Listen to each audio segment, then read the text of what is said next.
Hi everyone, welcome back to the Soloing series. I've had a ton of fun doing these, and the best part is that some of the best characters are still yet to come. Today's emblem is a great example of this. We'll be talking about the first emblem, the Emblem of Beginning, who resides in the Ring of the Hero Kings. Yeah, you guessed it. Today we are talking about Marth. Whether you're a Fire Emblem veteran or engages your first playthrough, you'll quickly become familiar with Marth's unmatched sword skills and prowess on the battlefield. I love that Marth is the first emblem you get, because it's a beautiful nod to the series. He's one of the first characters we ever meet in Fire Emblem. He joins the Leer early on as part of the story and has some unreal cutscenes, but will eventually be stolen in Chapter 11, which is called Retreat, along with all of the other emblems you've collected to this point. Don't sweat it though, you will get Marth back. It's just that you'll have to wait all the way until Chapter 23. It's too bad really. He's such an OP emblem, but because you don't get him until late in the game, you can't really tell. Alright, so let's get started by talking about his weapons. The first one is called Rapier. It increases his chance of avoid and is effective against cavalry and armored units.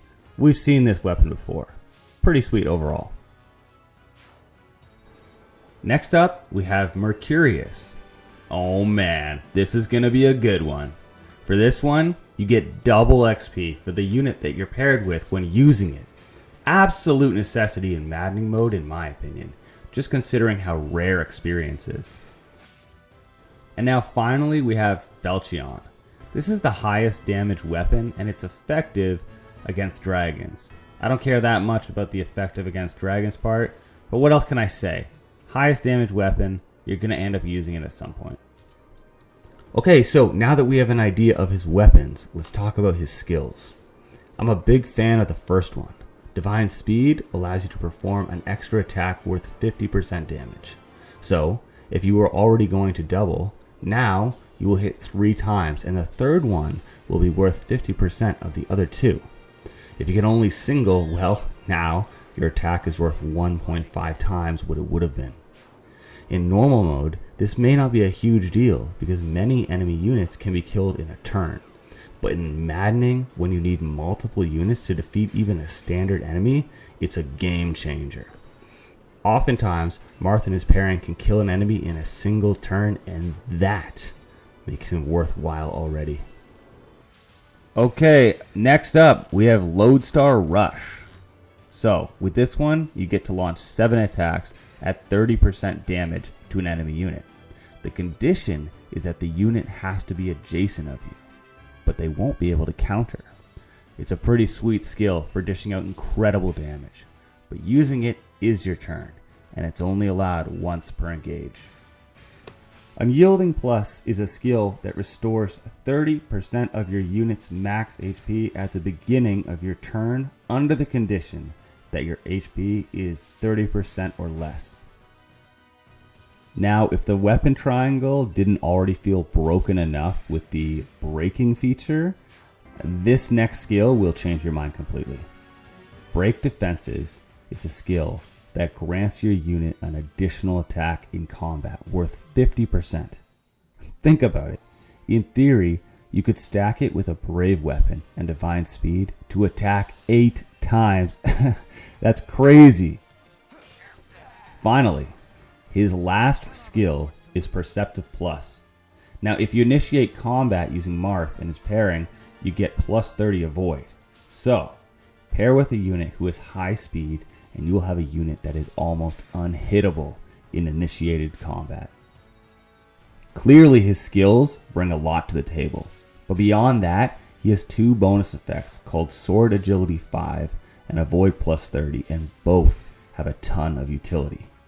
So, Sword Agility 5 grants Avoid plus 30 at a cost of -10 critical when using a sword, and Avoid plus 30, well, it grants a unit Avoid plus 30.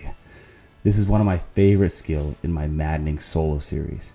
You've probably seen it in almost every video. Super expensive at 4,500 SP, but so worth it. Okay, so now we have his basic info, but who should you pair him with? Marth is an extremely avoid-focused unit. Between his skill Perceptive and the avoid plus bonuses, you will want to pair him with units with low defense that need to move around while still staying alive in each chapter. Think, I don't know, Alir? Considering the gameplay you're watching right now, I'm sure you aren't surprised that Alir is my top pick to pair with Marth. But hey, some of you aren't Alir fanboys like me, or you already have him paired elsewhere, so you need some other options. Well, I would say he really should be paired with another sword-wielding unit, because a lot of his abilities scale towards swords and avoid. I think Kagetsu could be a really great second pick, or even Goldmary. If you want to go with an axe or dagger class, there's still a ton of avoid bonus there. But I just feel that there would be wasted potential from the sword-specific bonuses like sword agility. Okay, there it is. You've heard all about Marth, you've seen him solo, and you know who to pair him with. The only thing left to do is go out there and use him yourself. I love getting feedback from you guys about pairings that you've tried or suggestions for how to make my pairings even better. So please, engage with me, pun intended, down in the comments. Anyway, thanks again, and I will see you in the next video.